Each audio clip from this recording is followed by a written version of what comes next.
Now let's get into the nitty-gritty of using Photoshop AI to follow instructions. It's a fascinating concept, but it comes with its fair share of challenges and limitations. AI, just like us, struggles with complexity sometimes. As we venture into the realm of AI, attempting to recreate various images, get ready for some mixed results. I'll be showing you the process and highlighting the ups and downs of AI creativity.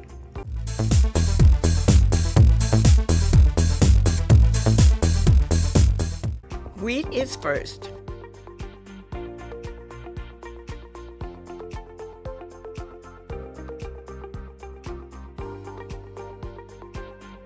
I selected the entire image, then entered the text, something like stalks of wheat blowing in the breeze.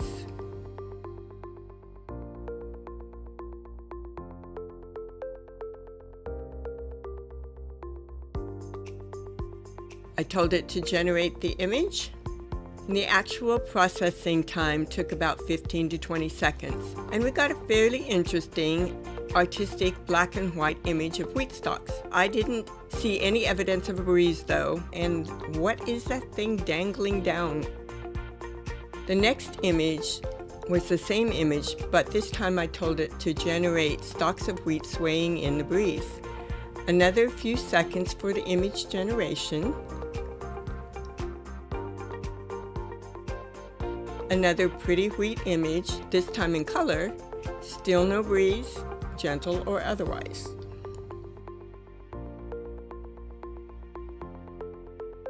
Last wheat I tried, I told it to generate stalks of wheat blowing in the breeze with a black background. Generation time for processing, now we have some beautiful artistic stalks of wheat. Very colorful, no black background.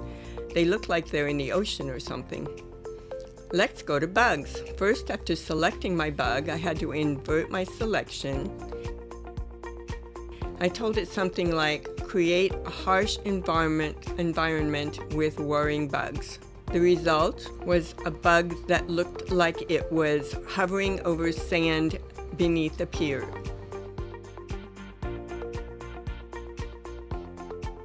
Next, AI was told to create a harsh background with lots of evil bugs.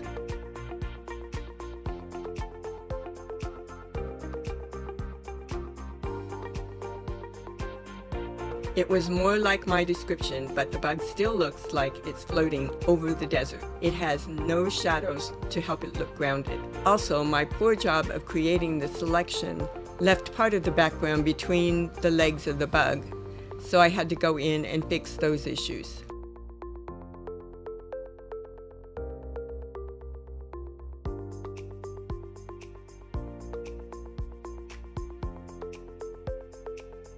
Next was an image created entirely from my text.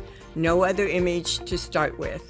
I told it to create a beautiful blue peacock with its feathers spread, surrounded by white peacocks in a tropical environment.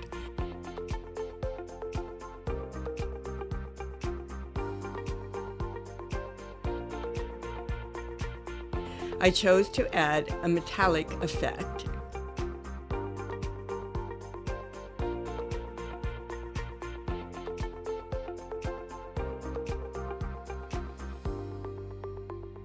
As you can see, the result was not a blue peacock and no tropical environment. I used the same text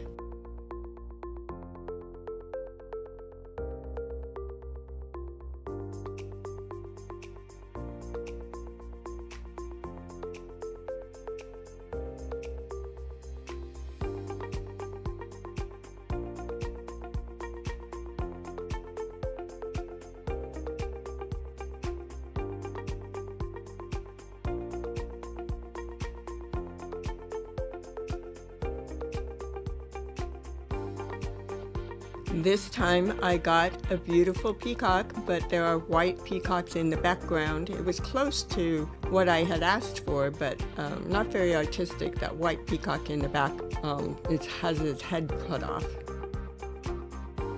So last I asked it to create a beautiful peacock with feathers spread surrounded by 2 white peacocks, one on either side of the blue peacock with a tropical background.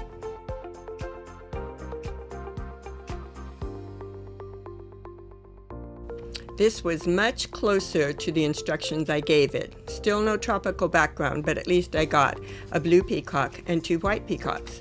Notice that the plumage of the peacock is that of a white peacock, not a blue one. Now the most amusing failure of the AI to follow instructions accurately. I told AI to make purple spiders from these flowers.